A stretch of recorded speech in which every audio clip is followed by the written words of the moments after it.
Um, Hi, Belgin. Welcome. Hello, yeah. How are you? I'm doing very well. Thank you. I am so happy to have you as my guest today. Thank you. Thanks again for your time. Belgin, let me first introduce you and then we can move to my questions. Belgin Ertam, you are the Vice President for HR Human Resources for MENAT region, Middle East, North America, and Turkey. North Africa and Turkey. North Africa and Turkey. So sorry. Belgin, you have a long experience in the field of HR. So my first question to you is, when we talk about inclusion, where exactly are we referring to? Or is there any particular position, level are we referring to? Because the survey results data show that employees at many organizations, it may not be the case at GE. By the way, I think I didn't mention that. You are the VP for HR for MENAT region at GE, General Electric. So it may not be the case for at GE, but employees at many organizations do not feel included. So from your point of perspective, what would you like to say? What would you like to share with me? Yes, I think this is a very correct observation. This is happening in many organizations. Sometimes the inclusion and the belonging feeling, I mean the feeling of that I belong to an organization may not actually exist in the right way in some of the organizations. To me, I don't really separate between those levels in the organization. It could be at a very junior level or at a very senior level. It is important that employees feel included, they are empowered, they are part of the important decisions. So this is needed at every level and also at every point in the journey, employee journey in an organization. Be it you start an organization, you are at the very early stages. Yeah, I mean, you feel in most of the organizations, you know, you start an organization and you may feel lost. There I am. I don't know many people. I don't know what is happening in the organization. So if that inclusion does not start, even at the early stages of the organizations, it is unfortunate because there are too many implications of it. One implication is they don't feel included, and then that has a direct impact on the engagement and the motivation of the employee. And most importantly, also the effectiveness of the employee, the efficiency of the employee, because they don't get the necessary information and they don't get the necessary feeling that, you know, I'm part of this organization and I can actually give my best to this organization. So to me, it starts with you are starting an organization, and throughout your journey, you take so many new roles, new responsibilities, new actions are happening. You're part of the initiative. So whatever you are actually being included in this period, this is critical that you feel, okay, I'm valued as a human being. My thoughts are being valued. Whatever I contribute are being taken into consideration. So this kind of stuff is important, again, for many reasons. Mainly for the effectiveness of the organization, and employees are motivated and engaged and they give their best to the company. I don't I separate any level or any part of the journey in an organization. So it is important at any time, any level. Any level. Okay. So, my next question is about it's a kind of regional question, I would like to say. So, do you think organizations should follow different inclusion strategies in different regions? If yes, because you have a regional role as well. If yes, why? Yes, great question. I think yes, because I also have a global role. I am responsible organization talent and development outside US. So I have the opportunity to work in together with actually many regions like Latin America, Russia, Canada, I mean, Asia as well, China, South Asia. So I had the opportunity to work with them. Of course, there are some foundational needs, which is like valid everywhere around the world. Like for instance, gender diversity. It's a topic everywhere else around the world. I don't see any country or region that is doing great or amazing stuff. Everybody is improving, and every country is improving in this. But like again, it could be the gender diversity in one country as a big priority, or it could be like, you know, race could be one of the other important priority in another country. So every country has its own nature, own culture, you know, own sensitive areas to be, you know, to be cautious of. So it actually varies from one country to another, even not the region. You know, if you take only MENAT, Middle East, North Africa, Turkey region, we have a couple of countries, you know, almost like 20 countries in this region for GE. So if you look at all countries in our region, even, you see many differences. Turkey is different than Saudi Arabia or Dubai or like, you know, United Arab Emirates or Egypt. They have different cultures and they have different sensitive areas to pay attention to. But if you take it to the global level, it's really different. So I can give you my personal experience.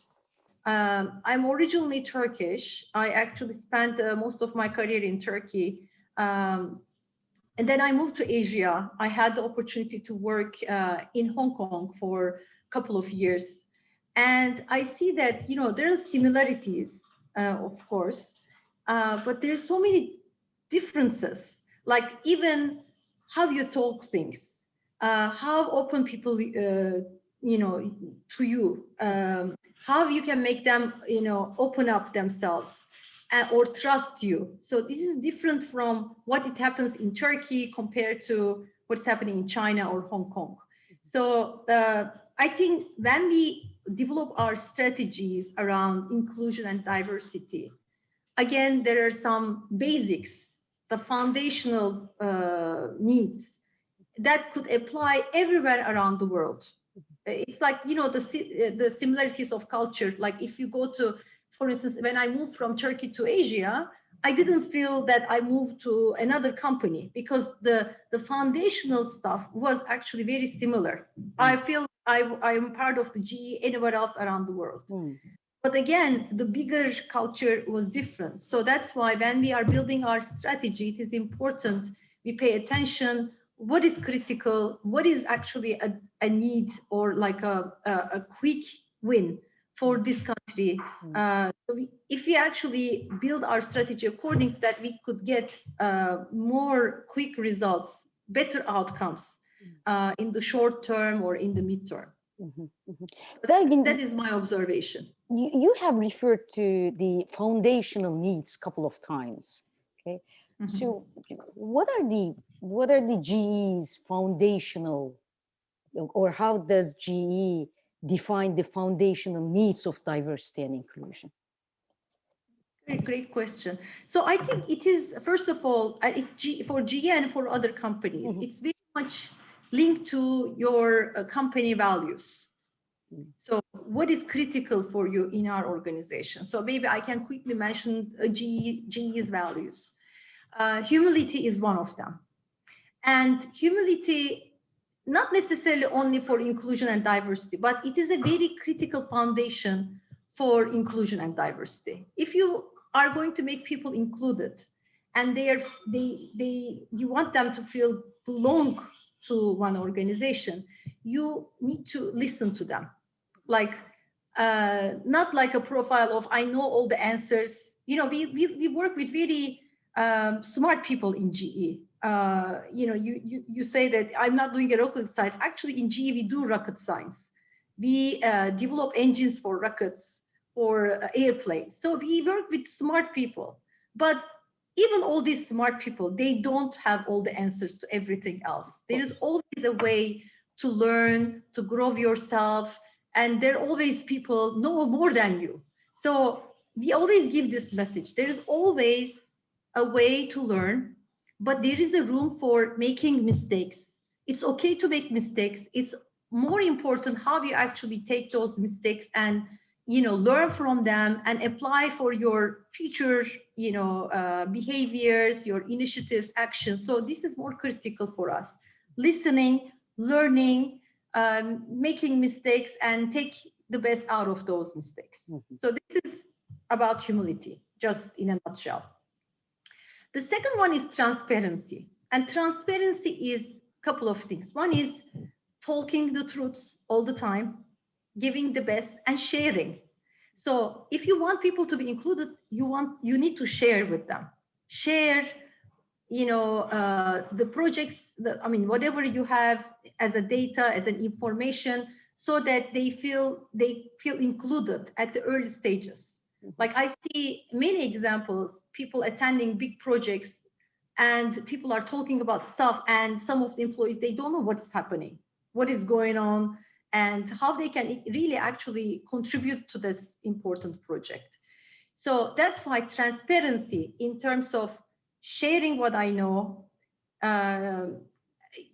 being transparent about my positives and negatives is important. So that actually built the trust relationship within the organization, which is to me the foundation of inclusion and diversity. If people trust to each other in an organization, that actually brings a lot of positives. I'm not saying like we are in such a great state, but we are improving ourselves. And I think even putting them as a value and acting according to that, and even assess our employees according to these values, it helps us making a big progress. Maybe like here, I want to also mention our third value, which is called focus in execution. So again, to me, it's also important foundation, because you can build a strategy around inclusion and diversity. But if you don't act on those, or if you don't execute on your values or your goals or initiatives that you're planning, then it is going to be a paper on your wall, which also doesn't make any sense or add any value. So these are, to me, the foundations of it. Thank you. I'm also curious to know your inclusion. How do you measure inclusion in your organization? What makes you think that employees at GE feel included? A couple of things we are doing, but this year it's going to be, to me, like a legendary year, because we are working hard on this to put a very rigorous agenda and initiatives around it. So you will be able to hear more from GE in the next couple of days. First of all, talk about transparency as a foundation. So we will be actually sharing where we are on our journey very openly, not only internally, but also externally, because this is, to me, a commitment. Like commitment here, I'm not saying we are in a great status in terms of, especially when it comes to diversity, we have to improve ourselves. But I think everything starts with accepting where you are and building on and progressing from where you were. So this is very critical for us. For inclusion, this is a little bit intangible topic, because sometimes it is very much related to the feelings. The belonging feeling is something that it is not like easy to measure. So we are currently planning to have our employee survey very soon at the end of first quarter 2021. And in this survey, we are planning to ask three questions, only addressing the belonging piece. Could you, if you don't mind, could you please share? That is not finalized yet, but once this is finalized, again, we will be sharing with everybody else, externally, internally, about where we are and how we are doing on these. But this is really like very simple, straightforward. This is not finalized yet, but very straightforward questions around, I feel valued in my organization. My thoughts are listened. And, and sometimes it is listened. People may listen to you, but what are they going to do with this information. This is also part of making feel included and valued. So we will be asking those questions, and we will be tracking our progress on that. But in addition, I believe the sincere approach to our employees as well, even especially in pandemic time, I personally wanted to reach out to them proactively, just asking how they are feeling, what they are doing, what are their challenges, like how I can help. So these kind of interactions, not only from HR point of view, but coming from the leaders, is quite important, right? So I know in other organizations, I have friends. One of my friends recently told me, like 6 months in the pandemic time, nobody reached out to her, like for 6 months. Like how you can feel included or belong to somewhere else if nobody reach out to you or ask you, how are you? Just a simple question. How are you doing? How can I help you? You know, these connections, these sincere, authentic connections are super important to make people connected, motivated, and engaged. Belgin, GE, you have just said that you would like to, you're going to update maybe your diversity and inclusion strategies at GE, but I heard that GE is not the only company who wants to make some updates and changes on their diversity and inclusion strategies. Do you believe COVID-19 and the death of George Floyd made organization reflect on their diversity and inclusion strategies and questions where they are, if their policies are working or not? What would you like to say? I would say yes, for some companies. I mean, diversity has been an agenda item for us for a long time. I mean, it's not like the recent topic. And we have been progressing and we are developing ourselves throughout the years. I see a picture of GE in 1950s, right? So if you see that picture, you see that it's all like white males at the leadership level, right? So, but if you look at today's GE, you see many leaders at the senior level taking senior roles at the top level of the company. So it is, I don't want to limit this to gender diversity. It was one of the priority areas, but race, ethnicity type of diversity, priority is maybe kind of reactivated with the recent developments.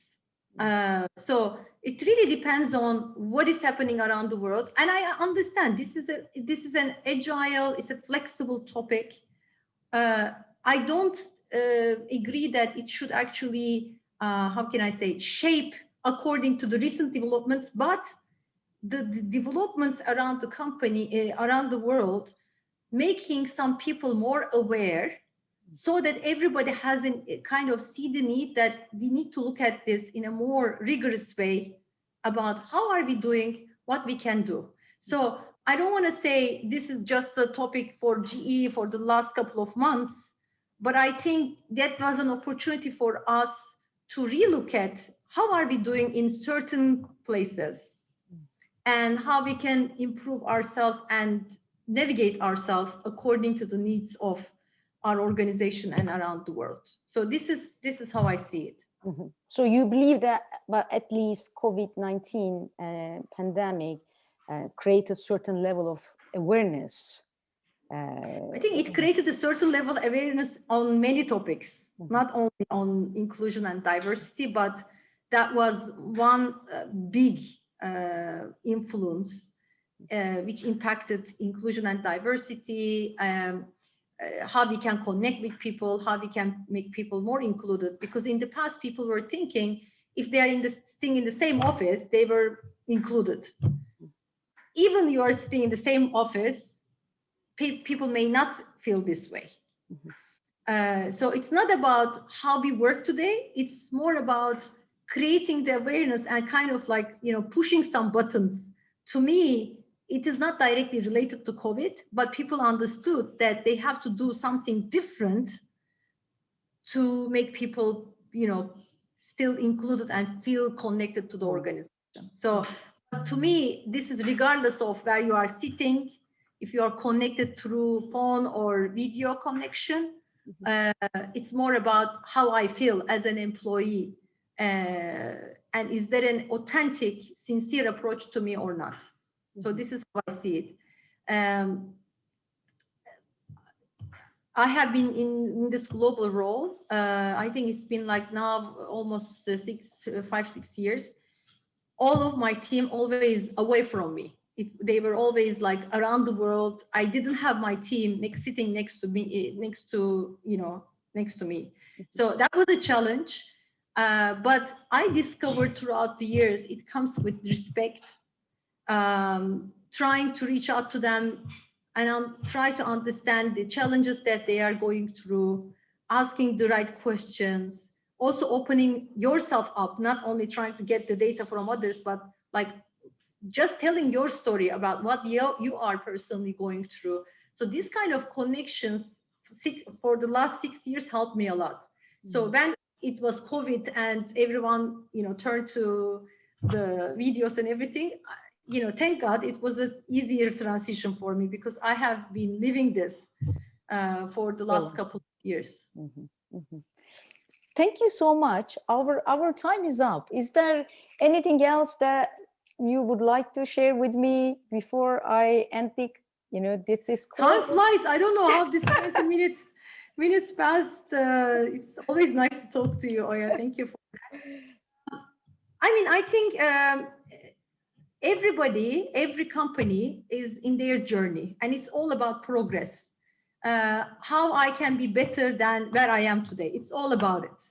So that's why it is important that we maturely and openly and transparently accept the situation where we are today and look for opportunities where we can do a better job.